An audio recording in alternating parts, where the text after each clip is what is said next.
Исследования здесь продолжаются, совместные палеонтологического института и вот дирекции парка. И вот в связи с этими нашими совместными работами мы передаем эту научно достоверную модель одного из наиболее известных теперь трилобитов ленских столбов. Называется он Якутус примигениус. Якут перворожденный, вообще-то говоря. Вот, пожалуйста. Спасибо.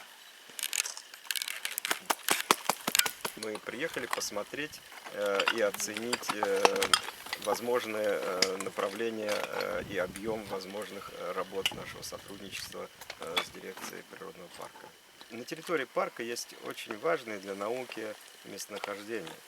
И часть из них найдена, и я предполагаю, что здесь их гораздо больше, чем мы могли найти. Сил академической науки мало.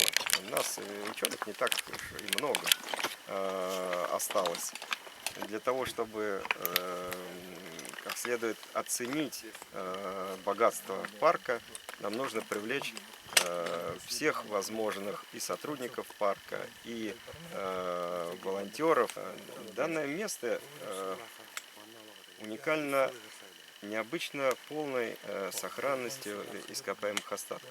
И дело не только трилобитов. Здесь, кроме трилобитов, которых, в общем-то, много, здесь встречаются разные другие мягкотелые животные кембрийского периода, которые обычно не сохраняются в ископаемом состоянии, только в необычных местонахождениях, которые называются лагерштеты. И таких лагерштетов в мире насчитывается единица.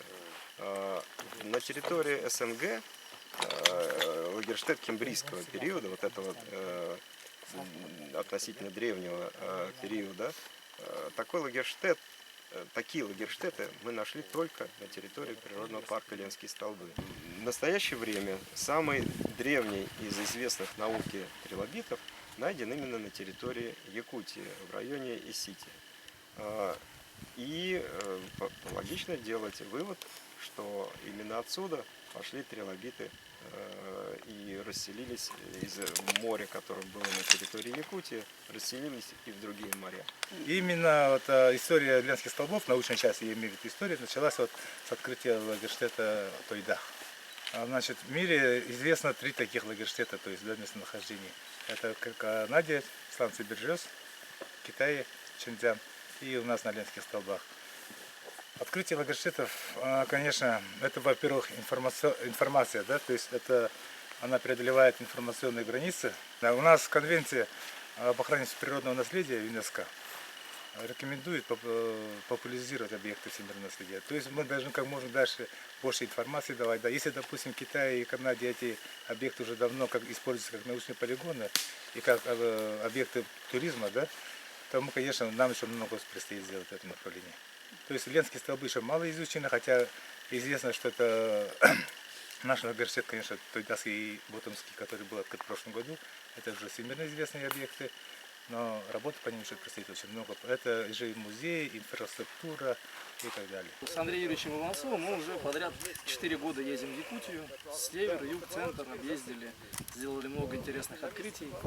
Собственно, цель для того, чтобы делать эти открытия, наслаждаться палеонтологией. Это место удивительно, уникально, потому что лагерштетов в мире обнаружено кембрийского периода, это 542 миллиона лет назад начался кембрийский период, около десятка. Всего лишь около десятка на всех континентах. И вот этот лагерштет, водорослевая линза здесь на ленских столбах, он единственный в СССР и в СНГ.